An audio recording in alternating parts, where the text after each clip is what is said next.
Vector to the Heavens. A case of musical storytelling in, and out of, video games. Video game music has always been an integral part of any gaming experience. Much like movie scores, video games can make use of leitmotifs, an associated melodic phrase or figure that accompanies the reappearance of an idea, person, or situation, to give scenes or gameplay sections more emotional depth or immersiveness. Although sometimes these leitmotifs can be subtle and hidden within the score, Kingdom Hearts is a game series which utilizes leitmotifs all the time, having character themes associated to iconic scenery and moving, memorable and emotional moments. Kingdom Hearts' soundtrack is mainly composed by Yoko Shimomura, who is known for her peculiar style when it comes to her music. Usually identifiable by her use of memorable melodies, flashy violin passages and catchy piano flourishes, she's responsible for one of the series' most important elements since its inception in 2002, both when it comes to storytelling and gameplay. Kingdom Hearts 358 Days Over 2 came out on May 5, 2009, for the Nintendo DS. The Nintendo DS was one of the last video game systems to use primarily MIDI soundtracks and sound effects, with little support and memory in its game cartridges for higher quality sound file recordings. Thus, this game utilized a MIDI soundtrack, with mostly reused music from the rest of the series. It was the fourth game in the series to come out. The game followed the story of Roxas, a boy who suddenly came into the world with a blank memory, and is taken in by an organization of people who claim to have no hearts, and therefore no emotions. Throughout the game he befriends two characters, Axel, an older boy, and Xion, a girl his age. By the end of the story, it is revealed that both Roxas and Xion are connected to another boy called Sora, a boy who's in a year-long sleep to have his memories fixed, and that Xion is a failed replica, a sort of clone, of said boy, created by the organization, whose role was to steal memories of Sora through her friend Roxas. For Xion to exist, she would need to keep those memories imprisoned inside of her, as they are what would give her shape.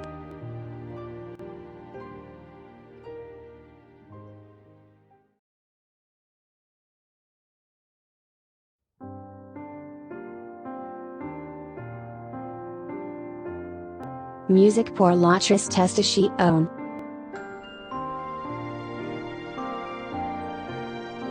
Both Xion and Roxas have their own character themes, Roxas as having been introduced earlier in 2006 with the launch of Kingdom Hearts 2, which chronologically takes place after 358, and Xion's theme and character debuting on this game. Xion's first theme is called Musique pour la Tristesse de Xion, music for Xion's sadness, the only character theme in the series to not be simply titled after the character's name, and also one of the only new tracks in 358 that were not present in previous entries. The first time this piece is played is during a scene in which Xion, after hearing that Roxas collapsed in a mission, brings him a seashell from a place she visited, and places it beside his pillow. She does this for every day he is asleep, and later in the story, Roxas also brings her seashells every day until she wakes up. This piece's name was first officially revealed in the Kingdom Hearts Piano Collection's Field and Battle book. Her theme has its own melody and motifs, despite her character's existence mirroring off others. The only part of this theme that borrows leitmotifs from other pieces in this series is a brief passage that references Carrie's theme, the person Xion takes her appearance after, but with differently colored hair. This is because she's made up mostly of Sora's memories of Carrie. As the character in the game describes it, she's Carrie as Sora remembers her. Through this mixture between mostly original elements in her theme, with Carrie's theme being briefly referenced, the theme does an amazing job at representing that despite being made up from pieces of other people, she's still her own person. Her identity comes first, and her emotions are incredibly powerful. Shimomura describes her intentions as wanting to see if she could incorporate the sadness of Xion, who shouldn't be able to feel sadness, into the title, and that she wrote the piece with the concept of something, like a faint illusion, that should surely be there, but it somehow feels like it's not. Xion's theme plays throughout the game in scenes that show Xion developing bonds with her friends, and dramatic scenes in which she questions the nature of her existence, and most importantly, her identity, arguably the biggest literary thematic present in her character's narrative. Xion is a character who, at birth had no face. When she became friends with Roxas, she then took the face of Carrie, one of Sora's closest friends. Due to her special nature, most people would look at Xion and still see no face at all. The piece begins with the first theme, A melody that repeats throughout the piece beneath the other melodies, being introduced in the piano.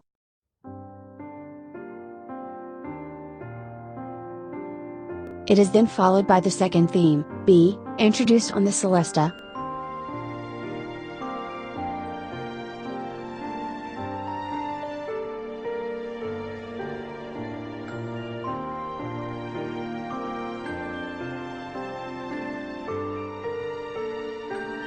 And then repeated accompanied by a viola.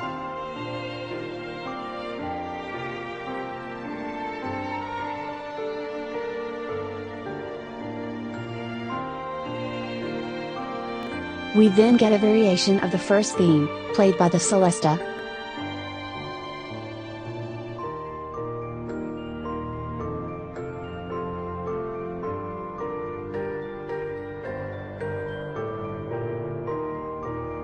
Followed by a short passage that roughly resembles Carrie's theme rhythmically, I'll call this C, on the piano, that serves as a transition into the third theme.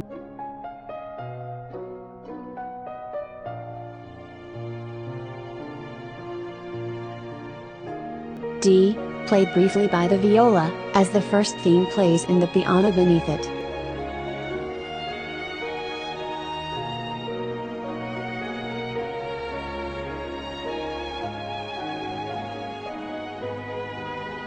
A variation on C plays in an electric keyboard, this time more clearly referencing Carrie's theme melodically, C2, as the first theme continues to play in the piano.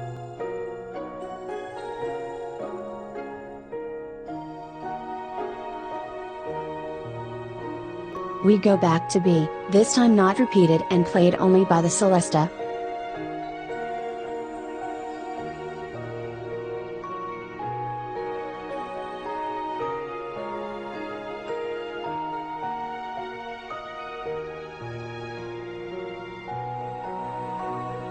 Which goes on to play A slash.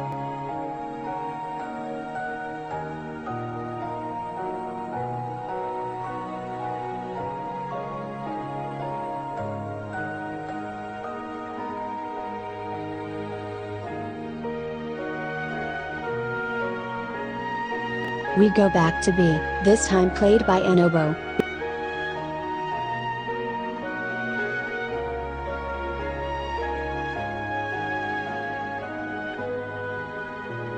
And then back to C2.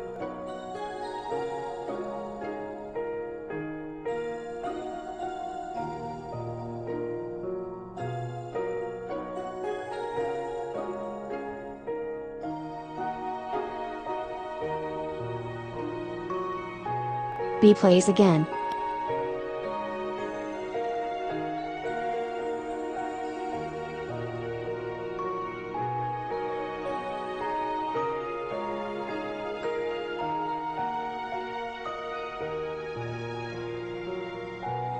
Interrupted by a slash.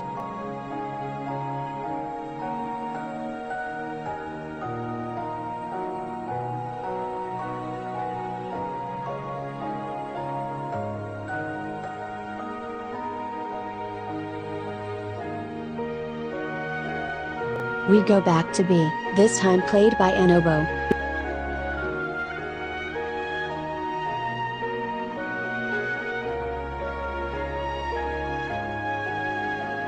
And then back to C2.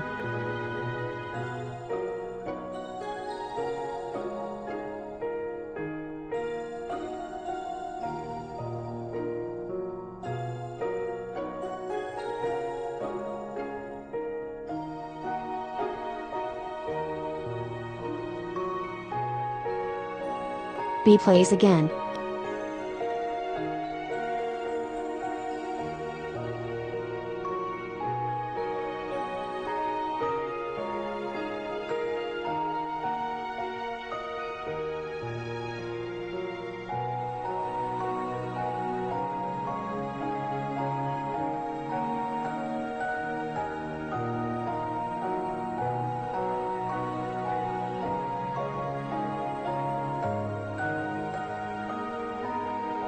And the song loops starting from B slash, which is B played by the viola.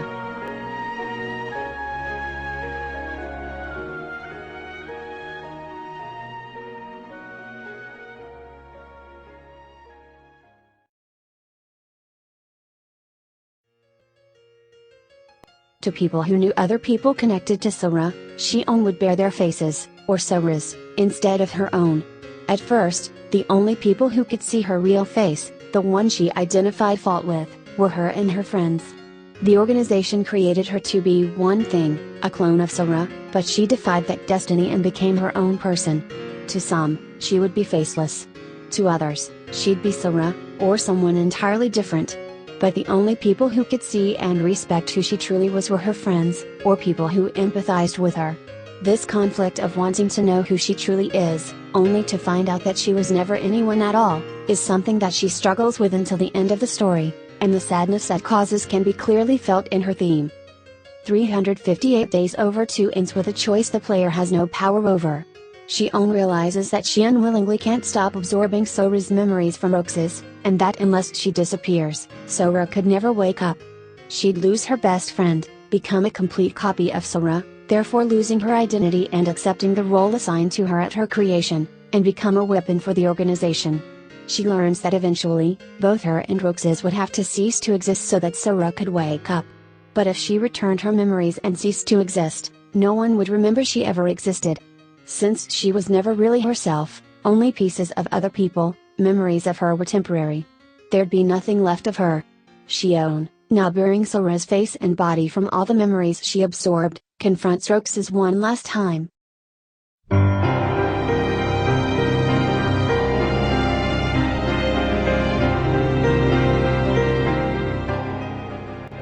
Vector to the Heavens.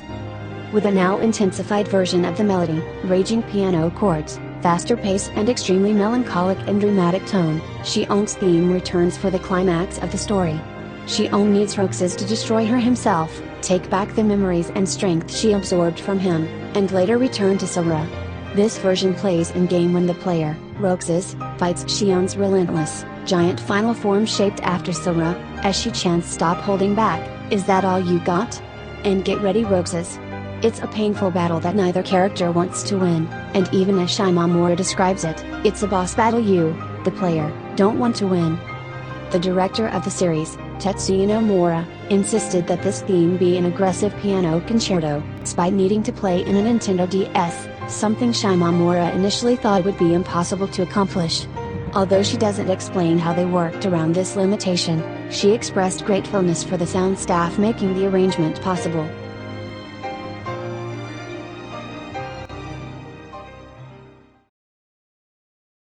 The piece begins with a low, unaccused, dominant note played on the piano, followed by an intense, fast version of A, played in blocky chords.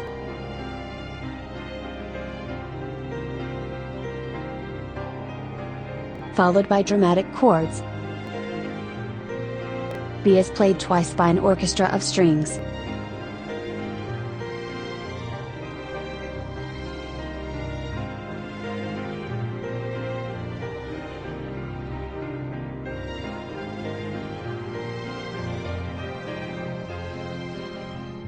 Followed by D played snappily but firmly on the piano as dramatic strings continue to accompany it, followed by a continuation of it not previously heard in Musique pour la Tristesse de Xion, D2, also serving as a transition.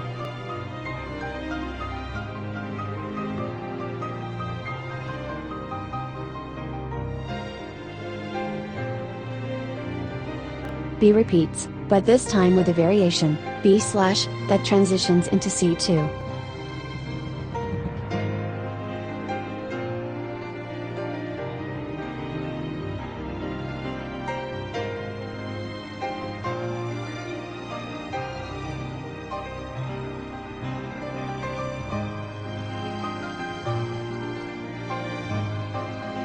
C does not appear in this version.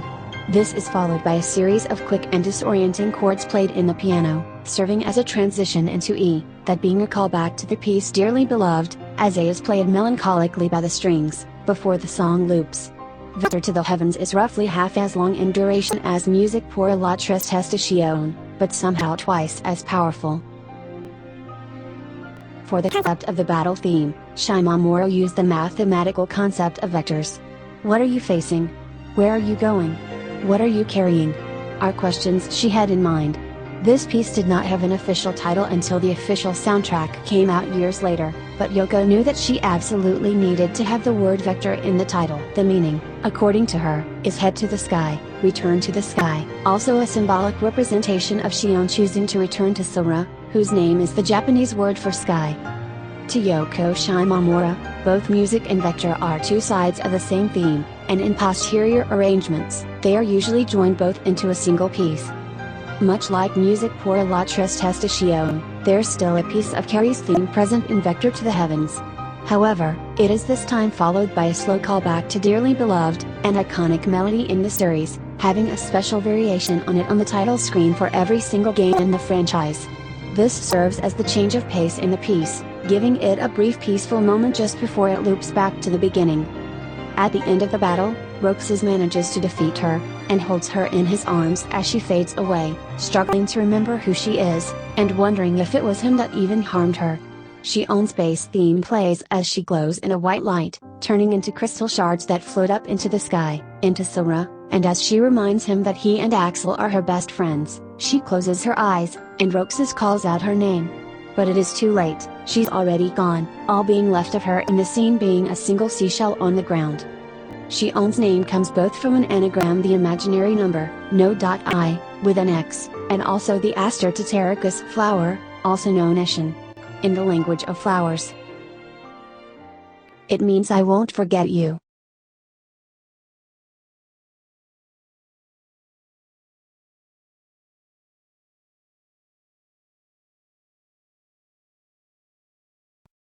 Musique pour la Tristesse de Xion, Kingdom Hearts Piano Collections, Field and Battle.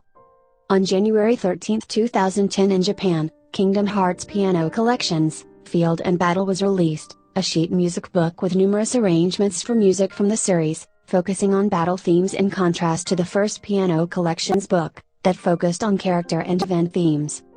In the case of Musique pour la Tristesse de Xion, from the Piano Collections, this time arranged by Sachiko Moko, and approved by Yoko Shimomura herself, it was the character theme and battle theme joined together, as explained by Yoko Shimomura. She acknowledged that this confused people to no end, since Vector to the Heavens had not yet received an official name. By that point, fans referred to the track as Dirge of the 14th, due to a very popular arrangement created by YouTube user Jikyo16. I reached out to Twitter user @ScaredSodakaR, who's translated many of Yoko Shimomura's comments on her music, and asked them if Sachiko Maeno had left any written notes on her arrangement. Thanks to some rough translations by Scared So, we now know. Sachiko starts off saying that it's a very dramatic song, which is definitely true. She goes on to explain that the melody is written with long musical phrases, and recommends that the performer plays in a way that mimics the feeling of singing. She later goes on to say the chords of the bass part become an important submelody in sections B and D, and suggests the performer to be careful on how they use the damper pedal to hold those notes. If the in-game version of Vector was already cinematic enough, this arrangement took that to the next level. What it lacks in instrumentation, it makes up for in texture, expressiveness, and dynamism. The arranger later exclaims that through the dynamics and articulation, the motif's contour and outline is clarified, leading to a performance rich in expressiveness. This version starts off quietly with A, and then builds up to the second theme, B, with a very brief reference to a counter melody present in A/ on Musique. The second theme is then played by the right hand with a 6/4 polyrhythm. This gives the piece a very floaty, rainy feel, as it seamlessly moves the piece to an octave lower, B again. The third theme, D, plays accompanied by a ringing, almost spark-like back and forth between two quiet high notes.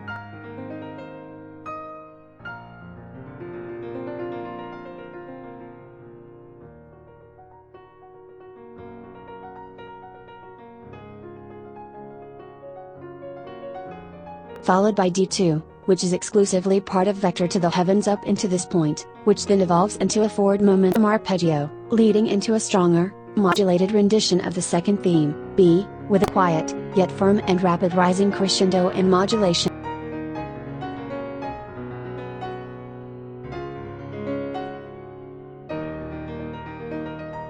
That leads us into yet another version of D, now followed by D2 into an extremely powerful variation on the third theme, D, with loud and intense chords, And yet another modulation letting us know that this is now definitely the vector to the heavens part of the arrangement, although starting from the middle of its structure. If vector was instructed to be an intense piano concerto, this arrangement definitely used the concept to its advantage.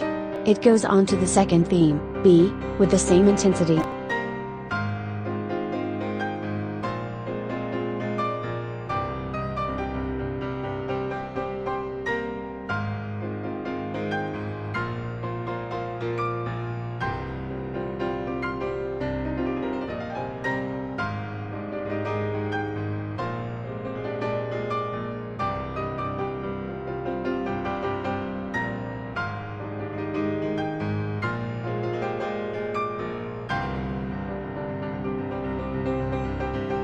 Then using a brief reference of Carrie's theme,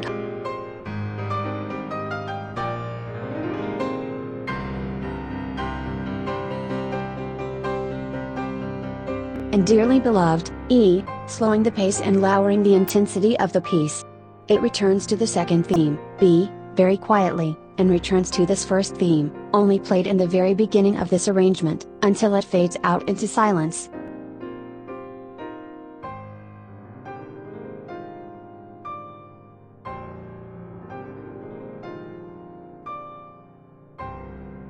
A curious factor is that throughout the arrangement, the C theme is never played, despite C2 being clearly present in vector, and D2, despite being the vector-exclusive variation, is present very early on in the arrangement, insinuating that this arrangement isn't simply separated into two parts, one being music and another being vector, but rather a careful mix of both.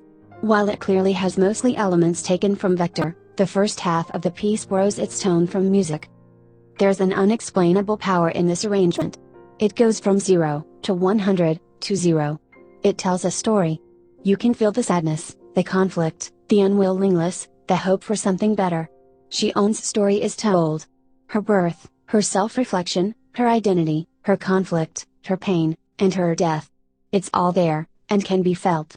Anyone who's familiar with Xion's character will remember her music, even if her fate was to be forgotten.